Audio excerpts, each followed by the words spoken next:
The average case now from the exorcists that I'm talking to, because of this event that may have happened in the church that we've talked about in the past, the average case now is about 2 to 4 years receiving exorcisms. The longest case I've ever had is the one that's just wrapping up now, which is 14 years. So Wow. it just depends on the dynamics of the case. The length of the possession is proportionate usually to two things.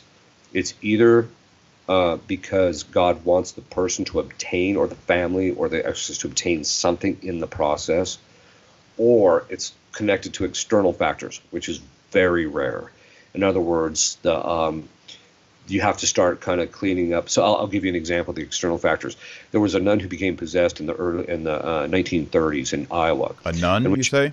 a nun, and the exorcist got to the point where he was able to command the demon. What sin did he asked her, what sin did she commit? Because that's a mistake. People think that you have to commit a grave sin yourself to become possessed, which is not always the case. She says, what sin did she commit? And the demon just looked at her and said, she didn't commit any sin. Well, then how did you get in? He said, God let us in. Well, why did he let you in? Because he said there's a sin in the region for which God wants reparation. It was the sin of divorce. Wow. And so the bishop, excuse me, the exorcist went to the bishop, reported it.